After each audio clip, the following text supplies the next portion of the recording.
తెలంగాణ రాష్ట్ర వ్యాప్తంగా రేవంత్ రెడ్డి గారు ముఖ్యమంత్రి అయిన కాంచి కూడా నేటి వరకు కూడా కొత్త పింఛన్లు విడుదల చేయకుండా మా వికలాంగుల సమాజాన్ని ఇబ్బందులు గురి చేసినటువంటి నేపథ్యంలో ఈ రోజు పరిగి మండల ఎంపీడీఓ కార్యాలయం ముందర మరి నూతన పింఛన్లు తెలంగాణ రాష్ట్రంలో నూతన పింఛన్లు తక్షణమే విడుదల చేయాలని చెప్పేసి ఏదైతే ఆసరా పింఛన్ల సైట్ ఉందో ఆ పింఛన్ల సైట్ వెంటనే ఇచ్చి కొత్తగా పింఛన్ కోసం దరఖాస్తు చేసుకున్నటువంటి మా వృద్ధులు గాని వికలాంగులు గాని వితంతువులు గాని అందరికి కూడా రాష్ట్ర ప్రభుత్వం వెంటనే పింఛన్లు మంజూరు చేయాలని చెప్పేసి ఈ రోజు పరిగి మండల ఎంపీడీఓ ఆఫీస్ ముందర భారత వికలాంగుల హక్కుల పరిరక్షణ సమితి ఆధ్వర్యంలో ఈ రోజు మేము నిరసన కార్యక్రమం చేపట్టడం జరిగింది. ఈ నిరసన కార్యక్రమంలో మా జిల్లా అధ్యక్షులు పోతురా సుధీర్ గారు, ఈ నియోజకవర్గ ఇన్ఛార్జ్ అయినటువంటి మరి లక్ష్మయ్య గారు, మండల అధ్యక్షులైనటువంటి చంద్రయ్య గారు మరి ముఖ్యులు పాల్గొనడం జరిగింది. ముఖ్యంగా రాష్ట్ర ముఖ్యమంత్రి రేవంత్ రెడ్డి గారికి ఏం విజ్ఞప్తి చేస్తున్నట్టే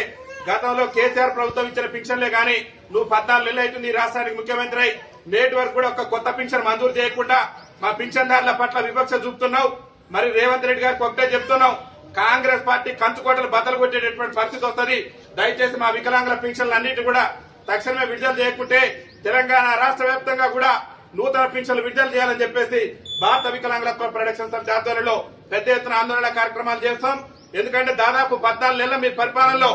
అనేక మంది మా వికలాంగులు సదరు సర్టిఫికెట్లు వచ్చి పింఛన్ కోసం దరఖాస్తు పెట్టుకుందానంటే సైట్ ఇవ్వరు. సైట్ లో ఆల్రెడీ ఆన్లైన్ ఉన్నటువంటి వికలాంగులు కొత్త పింఛన్లు ఇవ్వకుండా రాష్ట్ర ప్రభుత్వం ఇబ్బందులు గురి చేస్తుంది. కాబట్టి తక్షణమే కొత్త పింఛన్లు విడుదల చేయాలని చెప్పేసి మేము ఈ రోజు డిమాండ్ చేస్తూ ఈ రోజు మరి పరిగి మండల ఎంపీడీ ఆఫీస్ ముందర మేము నిరసన కార్యక్రమం